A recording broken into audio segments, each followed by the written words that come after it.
गिबियाव बिएन बड' निउस चेनेलाव बयखौ बरायबाय। चेनेलाव गोदानब्ला अननानै चेनेलखौ साबस्क्राइब खालाम आरो खौरांखौ मोजां मोनोब्ला लाइक खालामना हो। दानिया खौरांखौ जोबजासिम फारियै खोनासंलांदो।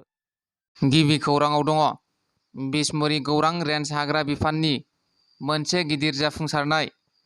थांनाय 5 आगस्टनि हरनि समाव गोबां बिबांनि आयेन बेरेखा साल दंफां लांनाय गंसे गारि हमदों।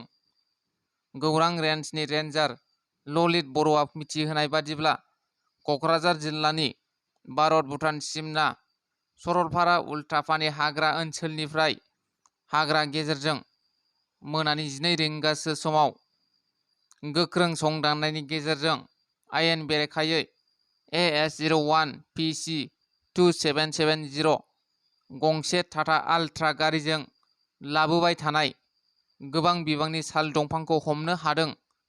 हमनो हानाय साल दंफांनि बेसेनखौ खमैबो 3 लाख रांनि जागोन होननानै मिथिहोदों रेन्जार ललित बर'आ। क'क्राझारनि मागुरमारियाव मोसौ सिखावनि सन्देहजों सानै लाइमोनखौ बुग्रा दायनिगिरिखौ पुलिसआ हमबाय। क'क्राझारनि पुलिसआ थांनाय मैयानि हरनि 3 रिंगासो समाव संदाननायनि गेजेरजों मागुरमारिनिफ्राय सानै दायनिगिरिखौ हमनो हाबाय।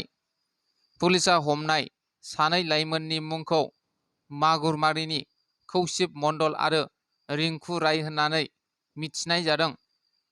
नाथाय बे जाथायनि गुबै दायनिगिरि रजत मण्डलखौ हमनो हानाय जायाखै, दासिम खारखोमानानै दङ। मख'नो गोनांदि थांनाय 3 आगस्टआव क'क्राझारनि मागुरमारियाव रजत मण्डलनि दैदेननायाव दुथां मोनसे हानजाया मोसौ सिखावनि सन्देहजों मेघा ब्रह्म आरो मुक्तार आलीखौ गाज्रियै बुदोंमोन।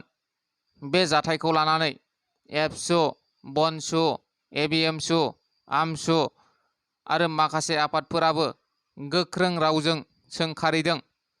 लोगोसेयैनो जाथायनि दायनिगिरिखौ थाबैनो हमनानै गोख्रों साजा होनांगौ होननानै दाबि खालामदों।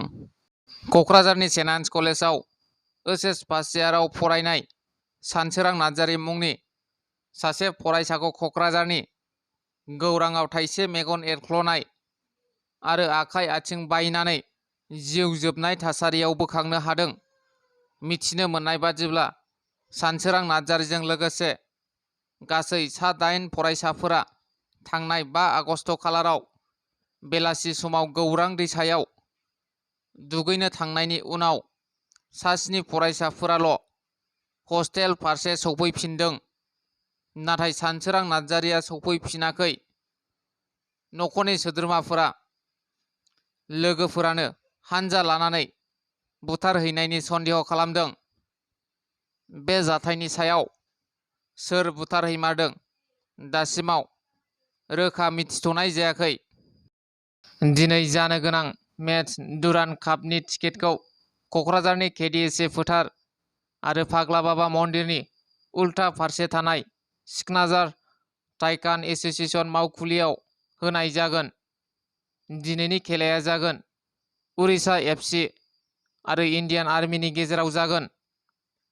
टिकेटनि बेसेनखौ सोनाबथिं थानाय स्टेन्डआव 170, सानजाहा थानाय स्टेन्डआव 100 रां आरो साहा फारसे आरो खोला फारसे थानाय स्टेन्डआव 50 रां लानाय जागोन होननानै मिथिहोदों। टिकेटखौ अफलाइनैनो मोनगोन। बिनिनो उननि खेलायाव अनलाइनै टिकेटखौ मोननो हागोन होनना मिथिहोयो। टिकेटखौ दिनै फुंनि 6:30 रिंगानिफ्राय 1 रिंगासिम होनाय जागोन होनना मिथिहोदों। दिनैनि खेलाया 3:50 जागोन। रायजो राजा बयखौबो खेलाखौ नायफैनो थाखाय खावलायहरदों डक्टर सांग्रां ब्रह्म बिथाङा। दिनैनि खौराङा बेखिनियानो। गोजोन्थों।